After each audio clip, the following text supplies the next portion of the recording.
አንደኛ ተሰሎንቄ ምዕራፍ 5 ከ1 እስከ 11 ወንድሞች ሆይ ስለ ዘመናት ስለ ወራት ምንም እንዲጻፍላችሁ አያስፈልጋችሁም። የጌታ ቀን ሌባ በሌሊት እንደሚመጣ እንዲሁ ይመጣ ዘንድ ራሳችሁ አጥብቃችሁ አውቃችኋልና። ሰላም ደህንነት ነው ሲሉ ያን ጊዜ ምጥ እርጉዝን እንደሚይዛት ጥፋት በድንገት ይመጣባችኋል፣ ከቶም አያመልጡም። እናንተ ግን ወንድሞች ሆይ ቀኑ እንደ ሌባ ይደርስባችሁ ዘንድ በጨለማ አይደላችሁም። ሁላችሁ የብርሃን ልጆች የቀንም ልጆች ናችሁ። እኛ ከሌሊት ወይም ከጨለማ አይደለንም። እንግዲህ እንንቃ፣ በመጠን እንኑር እንጂ እንደ ሌሎች አናንቀላፋ። የሚያንቀላፉ በሌሊት ያንቀላፋሉና የሚሰክሩ በሌሊት ይሰክራሉን። እኛ ግን ከቀን ስለሆነ የእምነትን የፍቅርን ጥሩር የመዳንንም ተስፋ እንደ ራስ ቁር እየለበስን በመጠን እንኑር። እግዚአብሔር ለቁጣ አልመረጠንምና በጌታችን በኢየሱስ ክርስቶስ መዳንን ለማግኘት ነው እንጂ። የምንነቃ ብንሆን የምናንቀላፋም ብንሆን ከእርሱ ጋር አብረን በሕይወት እንኖር ዘንድ ስለኛ ሞተ። ስለዚህ እናንተ ደግሞ እንደምታደርጉ እርስ በርሳችሁ ተመካከሩ፣ አንዱን ሌላውን ያንጸው ይላል። ጌታ አምላካችን ሆይ አሁን ደግሞ ጌታ በቃል በፍጹም ግልጽነት ተናገረን ዘንድ እንግዲህ አስተማሪው አንተ ነህ፣ መንፈስ ቅዱስ ገላጩ አንተ ነህ። የማይወሰድብን የማናዘርፈው ከኛ ጋር የሚቀር ጌታ ሆይ መልካም ዕድል መርጣለች፣ ከሷም አይወሰድም እንደተባለ እንደ ማርያም በኢየሱስ ስም ቃል ወደኛ ይምጣ። እኔም ባሪያ በፍጹም ግልጽነት መናገር እንድችል እርዳኝ። ኢየሱስ ክርስቶስ መንፈስ ይቆጣጠረን። አሜን። የዛሬው ትምህርት እንግዲህ ምዕራፍ 5 ከ1 እስከ 11 walk in light በብርሃን ተመላለሱ የሚል ነው። ምዕራፍ 5 ከ1 እስከ 11 ያለው የጌታ ምጽአት እንዴት እንጠብቅ የሚል ነው። እንግዲህ በብርሃን የሚመላለስ ሰው ጌታ ኢየሱስ እንዴት እንደሚመጣ እየጠበቀ ነው። አንዲት ሙሽራውን ስትጠብቅ ሙሽራው ሲመጣ ሙሽሪት አምራ ደምቃና ተውባ ነው የምትጠብቀው። ራፕቸርስ ኢየሱስ ለቤተ ክርስቲያን ነው የሚመጣው፣ ሊነጥቃት ነው። ሊነጥቃት ግን የሚመጣው በድንገት ነው። ስለዚህ ያ ከመሆኑ በፊት ግን ቤተ ክርስቲያን ራሷን አስውባና አምራ ደምቃ ሙሽራውን መጠበቅ እንዳለባት ነው። ይሄ ደግሞ በብርሃን በመመላለስ ነው። ዛሬ እንግዲህ walk in light የሚለው በብርሃን ተመላለሱ የሚለው ከቁጥር 1 እስከ 11 ለ6 ከፍየዋለሁ። አንደኛው አጥብቃችሁ አውቃችኋልና የሚለው ነው። ሁለተኛ ከቶ አያመልጡም የሚል ነው። ሶስተኛ በጨለማ አይደላችሁም የሚል ነው። አራተኛ እግዚአብሔር ለቁጣ አልመረጠንም የሚል ነው። አምስተኛ ስለኛ ሞተ የሚል ነው። ስድስተኛው ኢንከሬጅ ዋን አናዘር በዚህ እርስ በርሳችሁ ተመካከሩ፣ አንዱ ሌላውን ያንጸው የሚለውን እናይና ኦኬ የመጀመሪያውን እናያለን። እንግዲህ በብርሃን የሚመላለስ ሰው እንዴት ነው የሚመላለሰው? የጌታን ዳግም ምጽአት በመጠበቅ ነው። በዓለማችን ላይ ስንኖር ዓለም መጨረሻዋ እየቀረበ እንደሄደ ራሱ ሁኔታው ያሳብቃል። ዓለም ራሷ በጣር በጭንቀት ነው። ኃያላን በኃይላቸው ምንም ማድረግ ያልቻሉበት ነው። ጠቢባን በጥበባቸው ምንም ማድረግ ያልቻሉበት ነው። ባለጸጎች በብልጽግናቸው ምንም ማድረግ ያልቻሉበት። ለምን? እግዚአብሔር ዓለምን በክርስቶስ ሊጠቀልል የዘላለም አጀንዳውን። ስለዚህ እኛ ደግሞ እንደ ክርስቲያን የብርሃን ልጆች የሆንን የጌታን ምጽአት ዘመኑን ማወቅ እንዳለብን የእግዚአብሔር ቃል ይናገራል። ምን ይላል ጳውሎስ? በመጀመሪያ አጥብቃችሁ አውቃችኋልና ይላል። ምኑን ያወቁት? እስቲ 1 እና 2 ላንብበው። ወንድሞች ሆይ ስለ ዘመናት ስለ ወራት ምንም እንዲጻፍላችሁ አያስፈልጋችሁ። የጌታ ቀን ሌባ በሌሊት እንደሚመጣ እንዲሁ ይመጣ ዘንድ ራሳችሁ አጥብቃችሁ አውቃችኋል። እኛስ አጥብቀን አውቀናል ወይ? የጌታ ቀን ሌባ በሌሊት እንደሚመጣ እንዲሁ ይመጣ ዘንድ አጥብቃችሁ አውቃችኋልና ይላል። የተሰሎንቄ ክርስቲያኖች ምኑን ነው አጥብቃችሁ አውቃችኋል የሚላቸው? እዚህ ጋር ሁለት ነገር ነው። አንደኛ ስለ ዘመናትና ስለ ወራት አጥብቃችሁ አውቃችኋል ይላቸዋል። ሁለተኛ የጌታ ቀን ሌባ በሌሊት እንደሚመጣ በድንገት እንደሚመጣ unexpectedly ወይም ደግሞ ባልታሰበ ሰዓት በድንገት እንደሚመጣ ይሄንን አጥብቃችሁ አውቃችኋል። ስለዚህ ማንም ስለዚህ ሊጽፍላችሁ አይገባም ይላቸው። አንደኛ ተሰሎንቄ 1:9 ላይ እንዲህ ይላል፣ እነርሱ ራሳቸው ወደ እናንተ መግባታችን እንዴት እንደነበረ ስለኛ ይናገራሉና ለሕያውና ለእውነተኛ አምላክ ታገለግሉ ዘንድ ከሙታን ያስነሳውን ልጁን እርሱም ኢየሱስን ከሚመጣው ቁጣ የሚያድነን ከሰማይ ትጠባበቁ ዘንድ ከጣዖቶቻችሁ ወደ እግዚአብሔር እንዴት ዘወር እንዳላችሁ ይናገራሉ። እነማን? የመቄዶንያን ሰዎች እናንተ የተሰሎንቄ ሰዎች፣ በፊልጵስዩስ ያሉ፣ በቤሪያ፣ በተለያየ በቆሮንቶስ ያሉ ሌሎችም ክርስቲያኖች ሁሉ ስለናንተ ይናገራሉ። ምክንያቱም እናንተ ከጣዖቶቻችሁ ፈጥናችሁ ዞራችሁ እንዴት ጌታን እያገለገላችሁ ጌታን ከሚመጣው ቁጣ የሚያድነንን ኢየሱስን እንደምትጠብቁ እነሱ ራሳቸው ይናገራሉ እያለ ገና ምዕራፍ 1 ላይ ነው የተናገረው። አሁን ደግሞ ምዕራፍ 5 ላይ አጥብቃችሁ አውቃችኋል። ሌላው ሁለተኛ ተሰሎንቄ ምዕራፍ 2:5 ላይ እንዲህ ይላል፣ ገና ከናንተ ጋር ሳለው ይህንን እንዳልኳችሁ ትዝ አይላችሁም? ምን ይላል? ይሄ ደግሞ ስለ አንታይ ክራይስት ስለሚመጣው ሐሰተኛው ክርስቶስ ሲነግራቸው ነው። ገና ከናንተ ጋር እንዳልኳችሁ ለ3 ሳምንት ነው ከነሱ ጋር ያሳለፈው። ደግሞ እዛች ከተማ አልገባም፣ ግን 2 መልእክቶች ጽፎላቸዋል። በሁለተኛው መልእክቱ ሲጽፍላቸው ስለ ዳግም ምጽአት አንታይ ክራይስት ሲመጣ ምን ሀፕን እንደሚሆን ኤቨንቱን ሲጽፍላቸው ምን ይላቸዋል? ገና ከናንተ ጋር ሳለው ይህንን እንዳልኳችሁ ትዝ አይላችሁ? እንግዲህ በ3 ሳምንት ውስጥ ስለ ክርስቶስ ዳግም ምጽአት ብቻ አይደለም ስለ አንታይ ክራይስት ሁሉ ነው የሰበካቸው ጳውሎስ። ምን ያህል የታደሉ ክርስቲያኖች እንደሆኑ በልጅነታቸው ገና ሕፃናት ሆነው የሚቆረጠም አጥንት መብላት አስለምዷቸዋል። የቆሮንቶስ ክርስቲያኖች እኮ እንደዚህ አይነት ሶሊድ ፉድ መብላት አልቻሉም ነበረ። እነዚህ ግን ሶሊድ ፉድ ገና ያንግ ሆነው መብላት ለምደዋል። የሚገርማችሁ ታዲያ እነዚህ ሰዎች እርሊ ላይ ነው ገና ጳውሎስ አብሯቸው እያለ በ3 ሳምንት ውስጥ ስለ ዳግም ምጽአት በደንብ አድርጎ ስለነገራቸው አጥብቃችሁ አውቃቸዋል ይላል። ተሰሎንቄ ክርስቲያኖች አጥብቀው ያወቁት የመጀመሪያው እንግዲህ ስለ ዘመናት ነው። ስለ ታይም ኮንሰርኒንግ ታይም ኤንድ ሲዝንስ፣ ስለ ሲዝንስ እና ስለ ታይምስ ነው። እና በማቴዎስ 24:3 ላይ እንዲህ ይላል። ማቴዎስ 24 ቁጥር 3 ላይ እርሱም በደብረ ዘይት ተቀምጦ ሳለ ደቀ መዛሙርቱ ለብቻቸው ወደ እርሱ ቀርበው ንገረን፣ ይህ መቼ ይሆናል? የመምጣት የዓለም መጨረሻው ምልክቱ ምንድን ነው አሉ። አንደኛ ታይሙን ንገረን፣ ሁለተኛ ሳይኑን ምልክቶቹን ንገረን። አንተ ስትመጣ ምንድን ነው የሚሆነው? የዓለም መጨረሻ ምንድን ነው ብለዋል። ኢየሱስ ክርስቶስ ያው ፖዚቲቭ እና ኔጌቲቭ ምልክቶችን ነገራቸው። ለምሳሌ ፔስቲለንስ የተባለው ይሄ ቸነፈር፣ ረሃብ፣ ጦርነት፣ የምድር መንቀጥቀጥ ወይም ደግሞ አንዱ መንግስት በሌላው መንግስት ላይ መነሳት፣ ይሄ አንደኛው ኔጌቲቭ ሳይን ነው አላቸው። ሌላው ፖዚቲቭ ሳይኖች ደግሞ የሚሆኑ አሉ አለ። አንደኛ ይህ የመንግስት ወንጌል በዓለም ሁሉ ይሰበካል አለ። ያው አሁን በሚዲያ ሁሉ እንደሚሰበክ አስቀድሞ ጌታ ተናግሯል። ወንጌል ከመቼውም የበለጠ መሰበኩ ይሄ የሚያሳየው የጌታ ምጽአት መቅረቡ ነው። ሁለተኛ የነገራቸው ነገር ቢኖር ጌታ ኢየሱስ ክርስቶስ በስጋ ለባሽ ሁሉ ላይ መንፈሴን አፈሳለሁ ያለው እሱ ትንቢት እየተፈጸመ ነው። ሌላው ደግሞ በለስ ሲያቆጠቁጥ ቃያችሁ። ይሄ በለስ በእስራኤል ነው የምትመሰለው። ወይራ በለስ ወይም እስራኤልን ነው። እና በለስ ማቆጥቆጧ ማለት ምንድን ነው?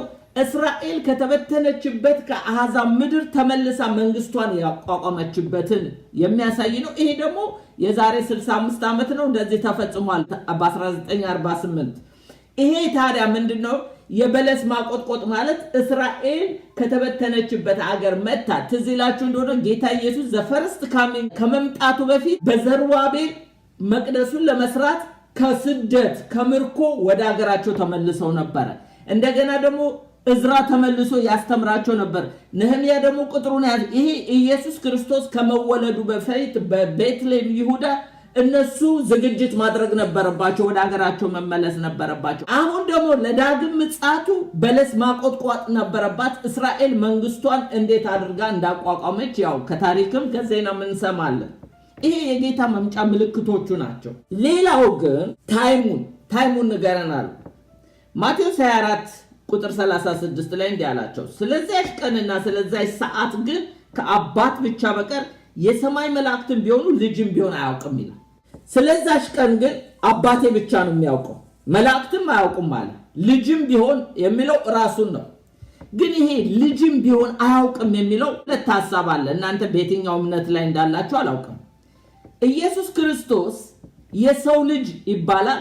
ሌላው ደግሞ ኢየሱስ ክርስቶስ የእግዚአብሔር ልጅ ይባላል። የእግዚአብሔር ልጅ የሚለው ዲቪኒቲውን መለኮት መሆኑን ነው የሚያሳየው። የሰው ልጅ የሚባለው ደግሞ ኢየሱስ ፍጹም ሰው ሆኖ መምጣቱን የሚያሳይ ነው። ኢንካርኔሽኑን ነው።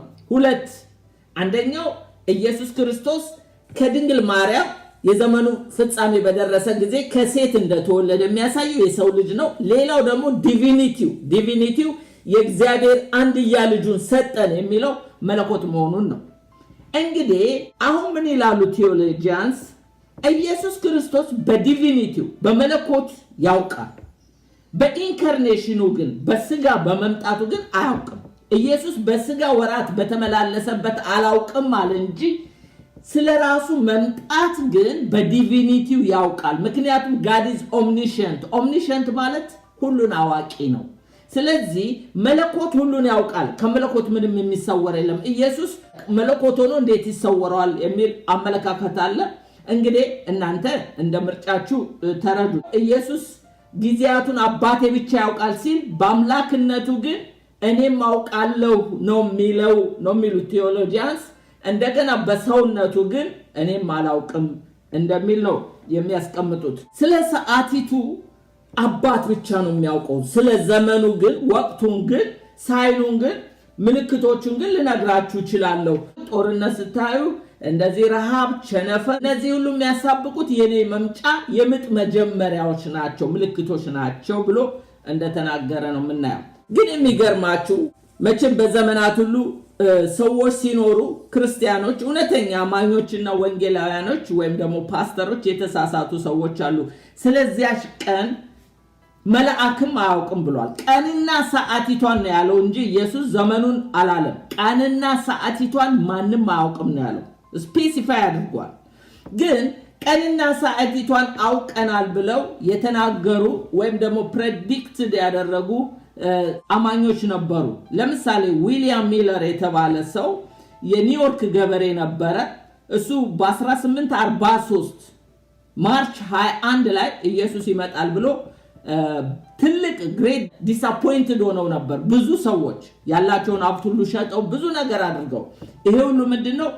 ቀኒቷን ሰዓቲቷን አታውቁም ተብሎ እናውቃለን በመባሉ ነው። ሌላው ቻክ ስሚዝ የካሊቨሪ ዋርሺፕ መስራች የሆነው ቻክ ስሚዝ በ1981 ይመጣል ብሎ ተናግሮ ነበር። ሌላው ደግሞ ኤድጋር የተባለ በ1988 ዓመተ ምህረት በሴፕቴምበር 11 እና 13 መካከል ይመጣል ብሎ ተንብዮ ነበር። እሱም ሳይሳካለት ቀረ። ሌላው የሳውዝ ኮሪያንስ አማኞች ናቸው። ኦክቶበር 28 በ1992 ይመጣል ብለው ተንብየው ነበር፣ አልተሳካም። ሌላው የሎስ አንጀለስ ውስጥ ያለው ፓስተር ነው። ይሄ ጆን ሂንኬል የተባለ ፓስተር ነው። እሱ ደግሞ ጁን 9 በ1994 ይመጣል ብሎ ተንብዮ ሳይሳካለት ቀርቷል። ሌላው ደግሞ ሃሮልድ ካምፓንግ የሚባል የሬዲዮ ወንጌላዊ ነው። ሴፕቴምበር 27 በ1994 ይመጣል ብሎ ተንብዮ አልተሳካም። ሌላው ደግሞ ሳንት ጆንሰን የሚባል የትንቢት ክበብ የሚባል በሴፕቴምበር 12 1997 ይመጣል ተብሎ ሳይሳካ ቀርቷል። ሌላው ማርሊን ኤግ የተባለ ይሄ ሜይ 31 በ1998 ኢየሱስ ይመጣል ብሎ ተንብዮአል። ሌላው ብዙ ሰዎች በ2000 ሚሊኒየም መግቢያ ላይ ይመጣል ብለው ተንብየው ሳይሳካ ቀርቷል። ሌላው ደግሞ የሚያስደንቀው 2006 ወሩ 6 ቀኑ 6 ላይ ይመጣል ብለው ብዙዎች ተንብየው ሳይሳካ ቀርቷል። ምን ልላችሁ ነው? ቀንና ሰዓቲቷን አታውቁም ብሏል። በቃ ከአባቴ በቀር። ስለዚህ መልአክም አያውቁም ከተባለ ወገኖቼ ዘመንን ስንመረምር ስፔሲፋይ እናድርግ። እኛም ሀገር የተሳሳቱ ሰዎች ሳይኖሩ አይቀሩም ከሞላ ጎደል። እኔ አሁን በስም ስለማላውቃቸው ነው። ኤኒዌይ ግን ልናውቅ የሚገባው ዘመኑን ልናሸተው ዘመኑን ልንመረምር እንችላለን። ግን ስፔሲፋይ አድርገን ቀንና ሰዓቲቷን ነች ብንል እንስታለን፣ እናሳስታለን። ስለዚህ መጠንቀቅ አለብን። ታዲያ ማቴዎስ 24:36 ላይ ስለዛች ቀን ስለዛች ሰዓት ግን ከአባት ብቻ በቀር ማንም አያውቅም ብሎ ነበረ። የተሰሎንቄ አማኞች ግን ጳውሎስ ይጽፍላችሁ ወንድሞች ሆይ ስለ ዘመናት ስለ ወራት ማንም ይጽፍላችሁ ዘንድ አያስፈልጋችሁም ነው ያላቸው። ስለ ዘመናትና ስለ ወራት እንጂ ያላቸው ስለ ቀኒቷና ስለ ሰዓቲቷ አላ። ዘመናትና ወራቱን መመርመር እንችላለን። የጌታ ቀን እንደ ሌባ እንደሚመጣ እንዲሁ ይመጣ ዘንድ አጥብቃችሁ አውቃችኋል ይላል። እኛስ አጥብቀን አውቀናል ወይ? ዘመኑን እያወቅን ነው ወይ? ዘመንን እየመረመርን ነው ወይ? በአንደኛ ዜና 12:23 ላይ እንደ እግዚአብሔር ቃል የሳኦልን መንግስት ወደ እርሱ ይመልሱ ዘንድ በኬብሮን ሳለ ወደ ዳዊት የመጡ የሰራዊት አለቆች ቁጥር ይህ ነው ይላል። የሳኦልን መንግስት ወደ ዳዊት የሚመልሱ የሰራዊት ቁጥሮች መጡ። ቁጥር 32 ላይ እንዲህ ይላል፣ እስራኤል የሚገባውን ያደርግ ዘንድ ዘመኑን የሚያውቁ ጥበበኛ ሰዎች የይሳኮር ልጆች አለቆች ይላል። አያችሁ፣ 200 የሚሆኑ ጥበበኞች ሰዎች ነበሩ።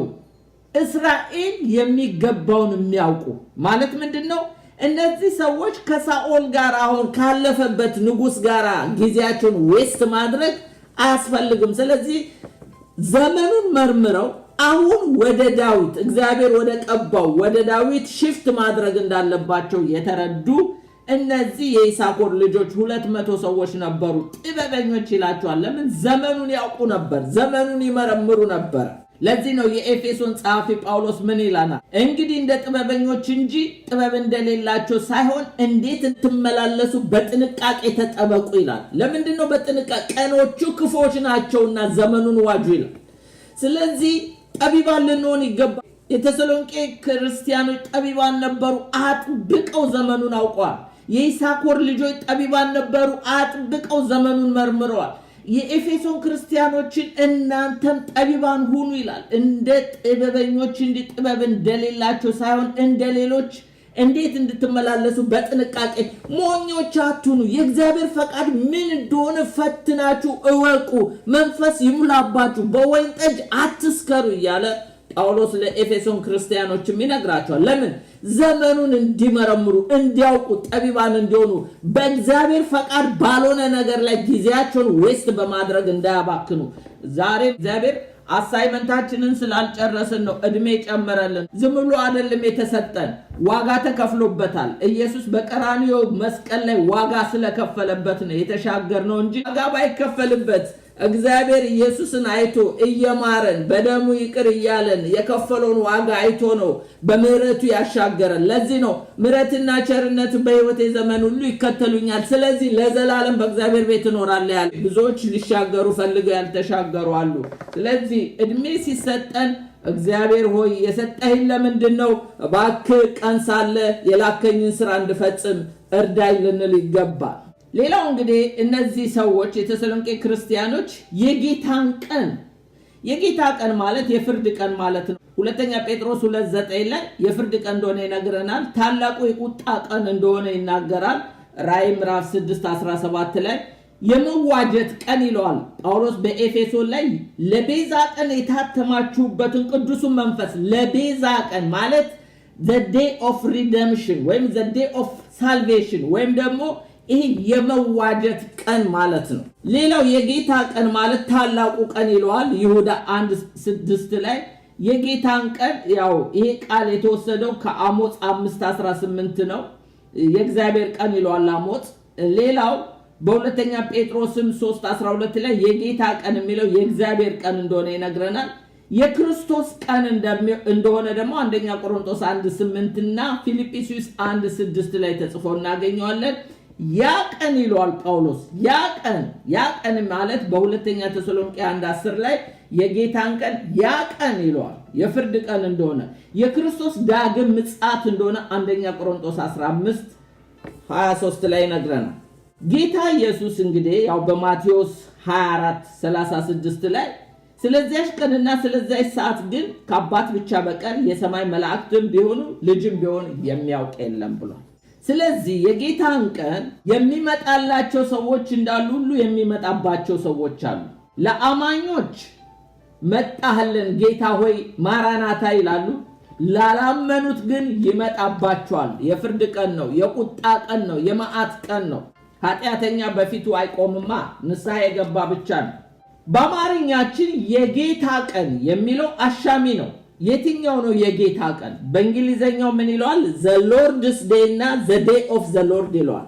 the Lord's day ማለት the day of resurrection ማለት ነው የትንሣኤ ቀን ማለት ነው the day of the Lord ማለት ግን ዳግም ምጽአት the second coming of Jesus Christ ወይም ደግሞ የጌታ ቀን የሚለው ዳግም ምጽአቱን ነው እኛ ግን የትንሣኤውንም የዳግም ምጽአቱንም የጌታ ቀን ነው ባይብላችን የሚለውና ለዚህ ነው በሁለት ልንከፍል የሚገባው ስለዚህ ምን ይላል የጌታ ቀን እንደ ሌባ እንደሚመጣ አጥብቃችሁ አውቃችኋል ይላል የተሰሎንቄ ክርስቲያኖች የጌታ ቀን እንደ ሌባ እንደሚመጣ አጥብቀው አውቀዋል እኛስ ዛሬ እናውቃለን ወይ ኢየሱስ ክርስቶስ በብዙ ቦታ ሜንሽን አድርጎታል በራእይ መጽሐፍ ሁሉ ተጠቅሶልናል እንደ ሌባ በድንገት እንደሚመጣ ለምሳሌ ማቴዎስ 24:34 ላይ ያን ግን ወቁ ባለቤት በሌሊቱ በየትኛው ክፍል ሌባ እንዲመጣ ቢያውቅ ኖሮ በነቃ ቤቱ ሊቆፈር ባልተወ ነበር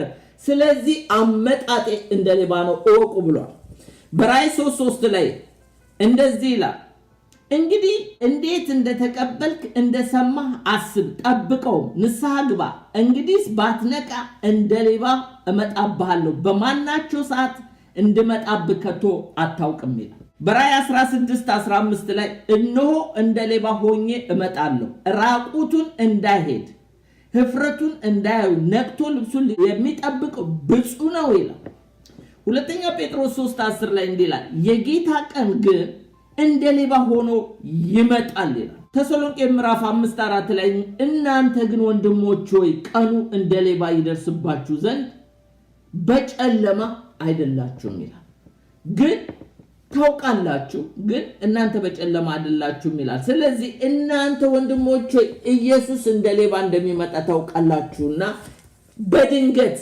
ሳትዘጋጁ ሊሆን ይችላል ወይ ተዘጋጅታችሁ ሊሆን ይችላል ስለዚህ አዌር ሆኖ ይያለ ሌላው ኢየሱስ ክርስቶስ እንግዲህ በሚመጣበት ጊዜ ከቶ አያመልጡም የሚል ነው ሁለተኛው ፖይንት ከቶ አያመልጡም እነማን ናቸው ከቶ ማያመልጡት ቁጥር 3 ላይ ሰላም ደህንነት ነው ሲሉ ያን ጊዜ ምጥር ጉዝን እንደሚይዛት ጥፋት በድንገት ይመጣባቸዋል ከቶ ማያመልጡም ይላል እነዚህ የማያምኑ ናቸው በወንጌል ያላመኑ በክርስቶስ ያላመኑ እንዴት ከቶ እንዳላመለጡ ከመጽሐፍ ቅዱስ ላሳያችሁ ሉቃስ 17:26 እስከ 30 ከቶ እንደማያመልጡ መጽሐፍ ቅዱሳችን ይነግረናል ጌታ ኢየሱስ ስለ ኖህ ዘመንና ስለ ሎጥ ዘመን የተናገረው ነው ሉቃስ 17:26 እስከ 30 እንደዚህ ይላል በኖህ ዘመን እንደሆነ በሰው ልጅ ዘመን ደግሞ እንዲሁ ይሆናል ኖህ ወደ መርከብ እስከገባበት ቀን ድረስ ይበላሉ ይጠጣሉ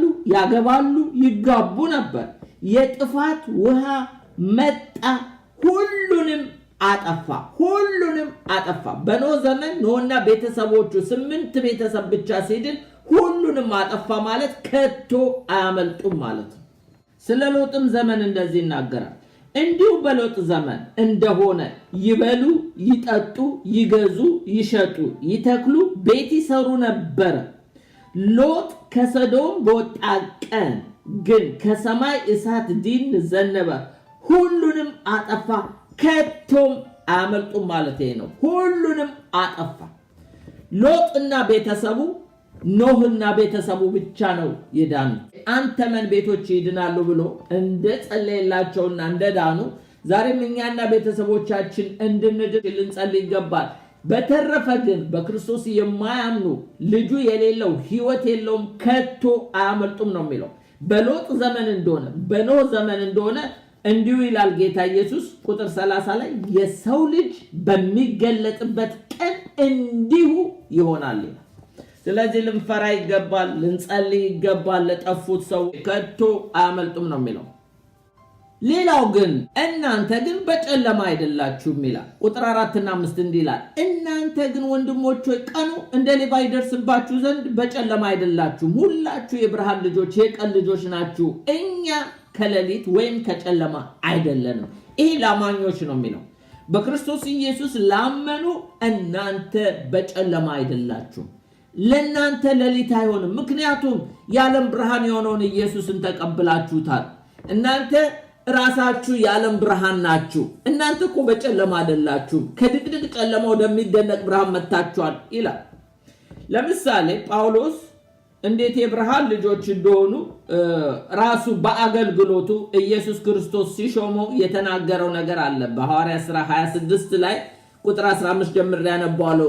ኢየሱስ ሲሾመው እንደዚህ አለው፣ እኔም ጌታ ሆይ ማን ነህ አልሁት። እሱም አለ አንተ የምታሳድደኝ ኢየሱስ ነኝ።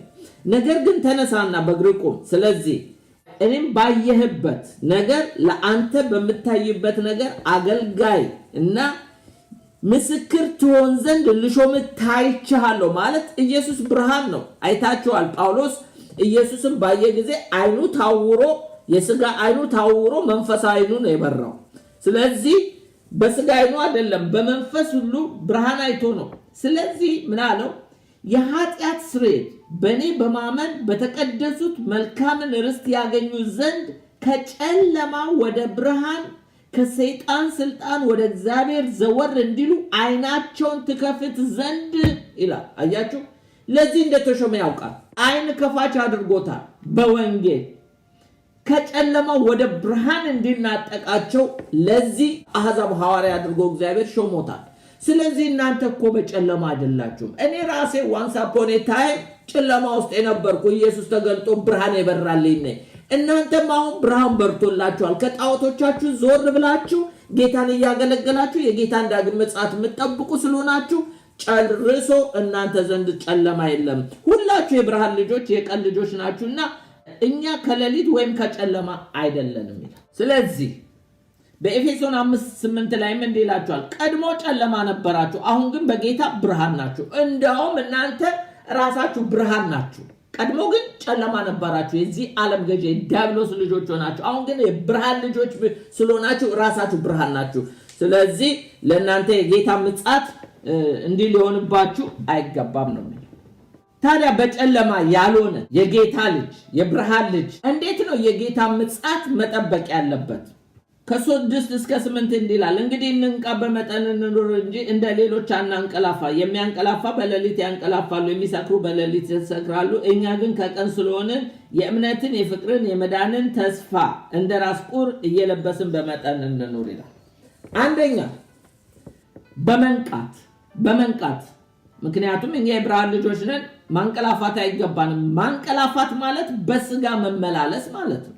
ሁለተኛ በመጠን መኖር፣ ለሁሉ ነገር መጠን እንዲኖረን ይናገራል። ሌላው መልበስ ያለብን ነገር እንዳለ ነው። እዚህ ጋር የእምነት ጥሩር፣ የፍቅር ጥሩር፣ የመዳን ተስፋ። እስቲ እናያለን። ለምንድን ነው መልበስ ያለባቸው? ምክንያቱም ቅድም እንዳነበብኩት ራዕይ 16:15 ላይ እነሆ እንደ ሌባ ሆኜ እመጣለሁ፣ ራቁቱን እንዳይሄድ እፍረቱን እንዳያዩ ነቅቶ ልብሱን የሚጠብቅ ብፁዕ ነው ስለሚል ነው። እስቲ ስለ ልብስም እናያለን። በመጀመሪያ የጌታ ምጽአት የሚጠብቅ ሰው እንዴት መመላለስ አለበት? በመንቃት ነው። የጌታ ምጽአት እንዴት ነቅተን ጠብቅ? ማቴዎስ 24:42 ላይ እንዲላል፣ ጌታችሁ በምን ሰዓት እንዲመጣ አታውቁምና እንግዲህ ንቁ ይላል። ያንን ግን ወቁ፣ ባለቤት ከሌሊቱ በየትኛው ክፍል ሌባ እንዲመጣ ቢያውቅ ኖሮ በነቃ ቤቱን ሊቆፈር ባልወደደ ነበር። ስለዚህ ንቁ ይላል። ማቴዎስ 25:13 ላይ ቀኒቱንና ሰዓቲቱን አታውቁምና እንግዲህ ንቁ ይላል። ምክንያቱም የጌታ መጣጥ በድንገት ነው። ሌላው በማርቆስ 13:34 ላይ እንዲላል፣ ቤቱን ትቶ ወደ ሌላ አገር እንደሄደ ሰው ነው ባሮቹን ስልጣን ለእያንዳንዱ ስራውን ሰጥቶ በረኛውን እንዲተጋ አዘዘ ይላል። ቁጥር 35 እንግዲህ በማታ ቢሆን ወይም ደግሞ በኩለ ሌሊት ወይም ዶሮ ሲጮህ ወይም በማለዳ ቢሆን ባለቤቱ መቼ እንዲመጣ አታውቁምና ድንገት መጥቶ ተኝታችሁ እንዳያገኛችሁ፣ ስለዚህ ትጉ። ለእናንተ የምነግራችሁ ለሁሉ እናገራለሁ፣ ትጉ ይላል። ስለዚህ ክርስቲያን ነቅቶ መጠበቅ እንዳለበት የእግዚአብሔር ቃል።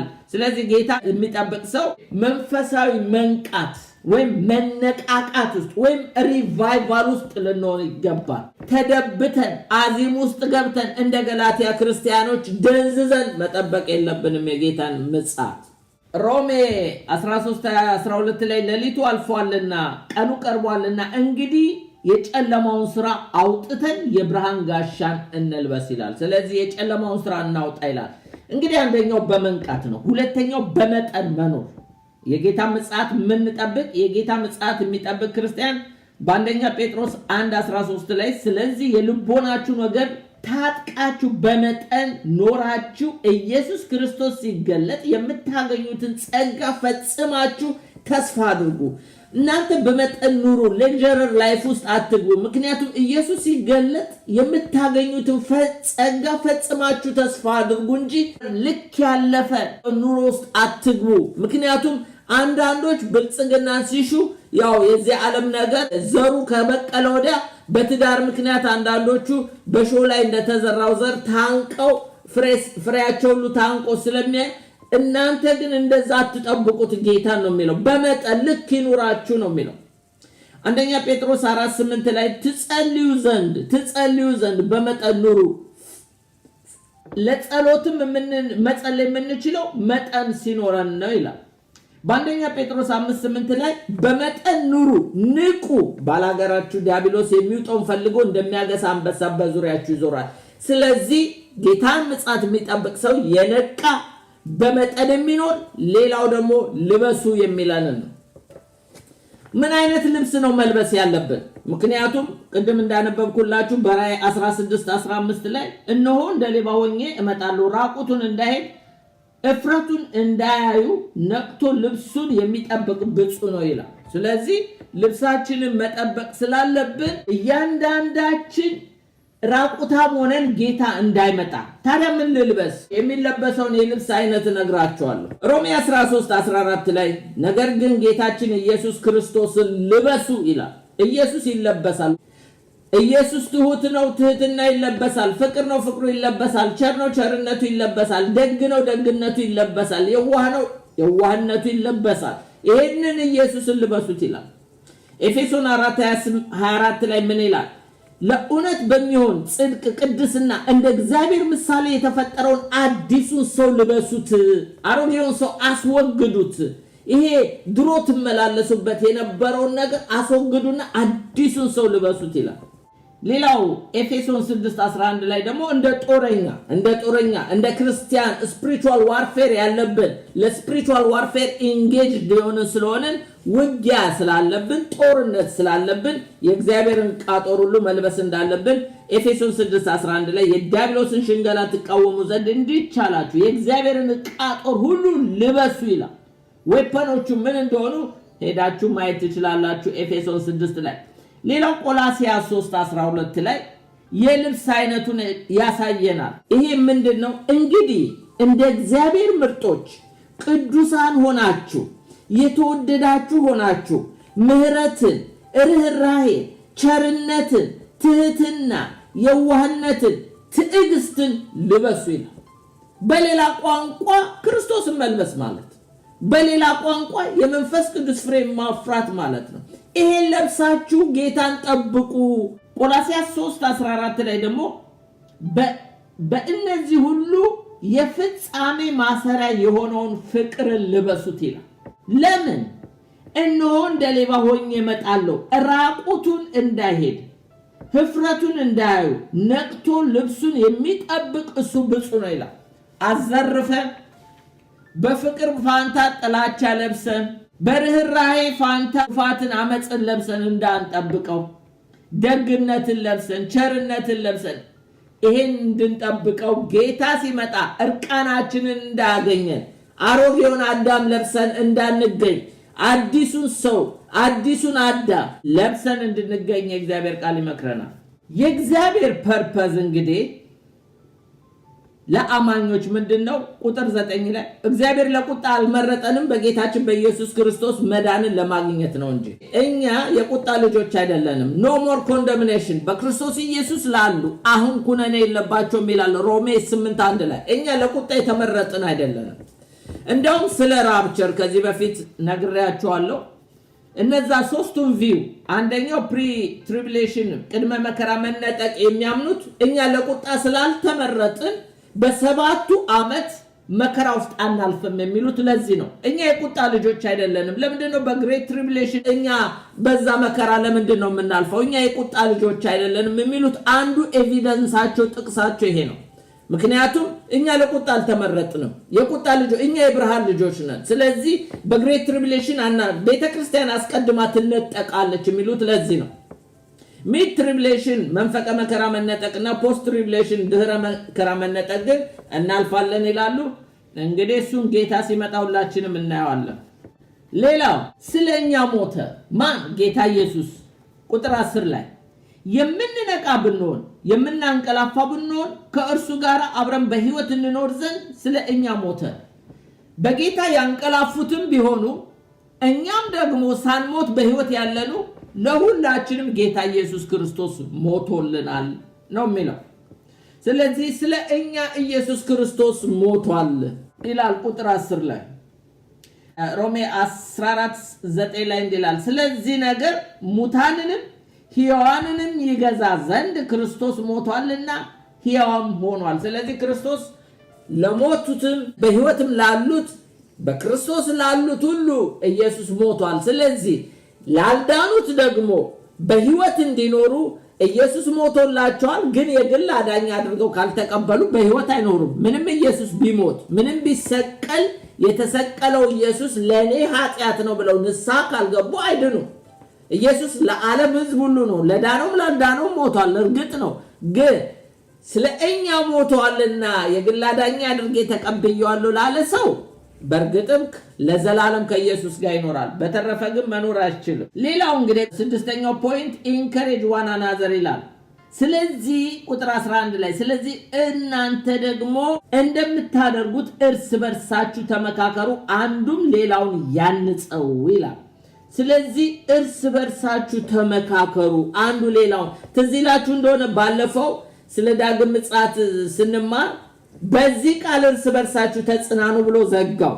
ዛሬ ደግሞ ሲዘጋው ጳውሎስ ስለ ዳግም ምጽአት ዝግጅት በብርሃን መመላለስ ስለሚገባቸው ቅዱሳን ሲናገር እንግዲህ ስለዚህ ደግሞ እናንተ እርስ በርሳችሁ ተመካከሩ አንዱ ሌላውን ያንጸው ይላል ስለዚህ ጌታን ዳግም ምጽአት የሚጠብቅ ሰው እርስ በርሱ ሊመካከር እርስ በርሱ ሊጽናና እርስ በርሱ ሊተናነጽ እንጂ ሊባላ ሊደባደብ ሊሰዳዳ ይገባው ዛሬ በዘረኝነት በጥላቻ ስንት ክርስቲያን እንኳን የጌታ ምጽአት መጠበቅ አይደለም በመድር ላይ እንኳን የክርስትናው ሽታው መዓዛው እስከ መጥፋት ደርሷል ኢየሱስን የሚጠብቅ በብርሃን የሚመላለስ ሰው ግን እርስ በርሱ እየተናነጸ እርስ በርሱ እየተመካከረ እርስ በርሱ ጌታ እኮ ሊመጣ ነው እያለ መጠበቅ ነው ያለበት